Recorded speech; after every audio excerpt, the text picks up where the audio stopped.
എന്താ ഞാൻ ഗ്ലൗസൊക്കെ ഇട്ട് പണിയെടുക്കാൻ ഇറങ്ങണം കേട്ടോ. ഞാൻ കുറച്ച് പുല്ല് പറിക്കാൻ പോവാം. എന്താണെന്ന് പറയുക, നാളെ നമുക്ക് ഇൻസ്പെക്ഷൻ ഉണ്ട്. അപ്പം അവിടെ കുറച്ച് പുല്ല് നമ്മൾ ലോൺ മോർ വെച്ച് പറിക്കാതെ ഇട്ട കുറച്ച് പുല്ലുണ്ട്. അത് ശരിക്കും പറഞ്ഞാൽ അങ്ങനെ ലോൺ മോർ വെച്ച് പറിക്കുന്ന കൂട്ട് പുല്ലല്ല, ചുമ്മാ ഇങ്ങനെ എന്താ പറയുക, സാധാ ഇങ്ങനെ പറിച്ചെടുക്കുന്ന കൂട്ട് പുല്ലാണ് നമ്മുടെ നാട്ടിലൊക്കെ ഉള്ള കൂട്ട്.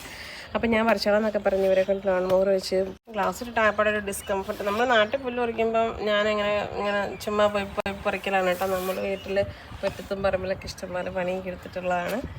നഖത്തിലൊക്കെ ചെളിയൊക്കെയാണ്. പക്ഷേ ഇവിടെ ഇതൊക്കെയാണ് ഇവിടുത്തെ ഒരു രീതി. വേറൊരു കാര്യം എന്ന് വെച്ചാൽ ഇവിടെ കുറേ പ്രാണികളും ഇതും പാമ്പും ചെമ്പൊക്കെ ഉണ്ടെന്നൊക്കെയാണല്ലോ പൊതുവെ പറയുന്നത്. അപ്പം അതുകൊണ്ട് ഇതൊരു സേഫ്റ്റിയാണ്. ഷൂ ഒക്കെ ഇട്ടിട്ടുണ്ട്, വല്ല പാമ്പിനെ കയറി ചവിട്ടിയാലോ.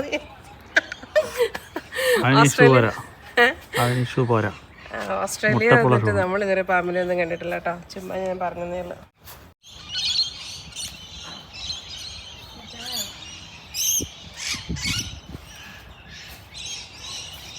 ഇതാണ് കേട്ടോ നമ്മുടെ പുല്ലറിക്കാനുള്ള ഭാഗം. എത്രയുണ്ട്, നല്ല മുട്ടപ്പുണ്ട്.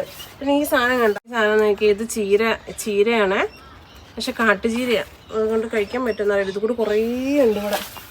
ശരിക്കും പറഞ്ഞാൽ ഒരു തോരൻ വെക്കാനുള്ളതുണ്ട്, പക്ഷെ ഒരു പേടി.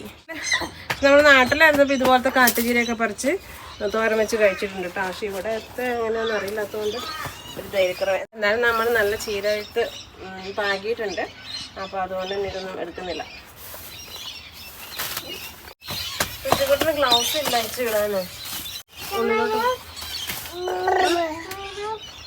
നമ്മളൊന്ന് പറിച്ചു ഇതൊക്കെ.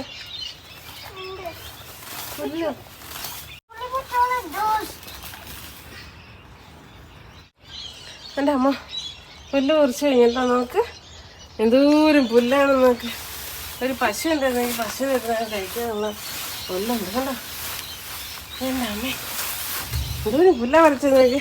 അവിടെ വലിയ വൃത്തിയൊന്നും ആയിട്ടില്ല കേട്ടോ. പക്ഷെ അവിടെ അത്രയ്ക്ക് വൃത്തിയൊന്നും ആയിട്ടില്ല. എന്നാലും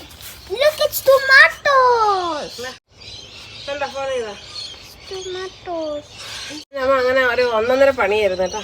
കുറച്ചുകൂടി നമ്മൾ കഷ്ടപ്പെട്ടാൽ കിട്ടിയാൽ കുറച്ചുകൂടി വൃത്തിയാക്കാൻ പറ്റും. പക്ഷെ ഞാൻ മടുത്തുപോയി ഒറ്റയ്ക്ക് ചെയ്തിട്ടുണ്ട്. നമുക്ക് സമയമില്ല, നാളെ ഇൻസ്പെക്ഷൻ ഉണ്ട്. അപ്പോൾ അവർ പ്രത്യേകം കുറച്ച് വൃത്തിയാക്കി ആക്കണമല്ലോ. കിളികളെല്ലാം ചേക്കേറുന്ന. പിന്നെ നമ്മളൊരു ബിന്ന് നിറച്ച് പുല്ലാക്കി കേട്ടോ. അപ്പോൾ ഇത് റോട്ടിൽ കൊണ്ടുവച്ച് അടുത്ത ദിവസം വേസ്റ്റ് എടുക്കാൻ വരുന്നവർ അത് എടുത്തുകൊണ്ട് ഡിസ്പോസ് ചെയ്തോളൂ.